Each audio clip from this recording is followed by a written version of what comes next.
Manual horizontal boring एक ट्रेंचलेस निर्माण तकनीक है जिसका उपयोग तब किया जाता है जब ऑप्टिकल फाइबर केबल को डामर की सड़कों, रेलवे या पक्के रास्तों जैसी सतह की बाधाओं के नीचे से गुजारना होता है।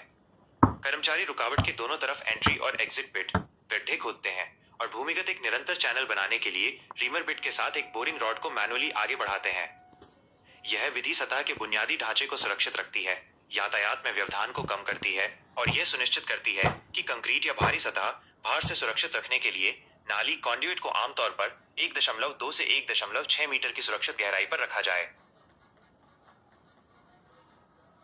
High density polyethylene HDPE pipe मुख्य सुरक्षात्मक नाली के रूप में कार्य करते हैं जिन्हें इन क्षैतिज बोर के माध्यम से खींचा जाता है।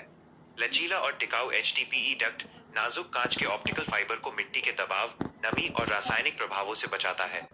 एक बार डक्ट अपनी जगह पर आ जाने के बाद कंप्रेस्ड एयर ब्लोइंग मशीनें केबल को पाइप के माध्यम से आगे बढ़ाती हैं, जिससे खिंचाव, टेंसाइल स्ट्रेस काफी कम हो जाता है और लंबी दूरी की मैनुअल खींचने की प्रक्रिया में होने वाले घर्षण से नुकसान नहीं होता है।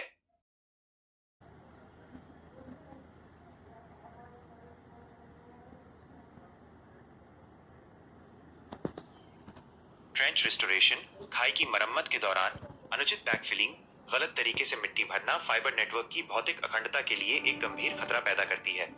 नुकीले पत्थरों या भारी निर्माण मलबे वाली बिना छनी मिट्टी से गड्ढों को फिर से भरने से HDPE पाइप कुचल या मुड़ सकता है, जिससे गंभीर सिग्नल हानि, एटेन्युएशन या फाइबर स्ट्रैंड टूट सकते हैं। इसके अतिरिक्त परतों में मिट्टी को ठीक से दबाने में विफल रहने से समय के साथ जमीन धंसती है, जिससे पाइप के जोड़ों पर अत्यधिक तनाव पड़ता है। स्थापना की सुरक्षा के लिए नाली को हमेशा बारीक रेत या छनी हुई नरम मिट्टी की एक नरम परत से ढका जाना चाहिए, जिसके बाद ही सामान्य मिट्टी डालकर उसे यांत्रिक रूप से दबाया जाना चाहिए।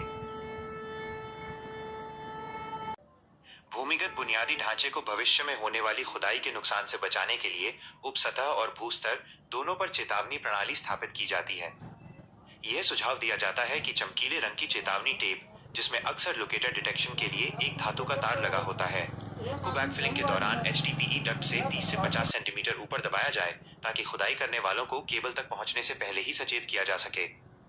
जमीन के ठीक ऊपर कंक्रीट या धातु के केबल मार्कर नियमित अंतराल, मोड़ और सड़क पार करने के स्थानों पर स्थापित किए जाते हैं, जो स्वामित्व विवरण, आपातकालीन संपर्क नंबर और दिशात्मक संकेतक प्रदर्शित करते हैं।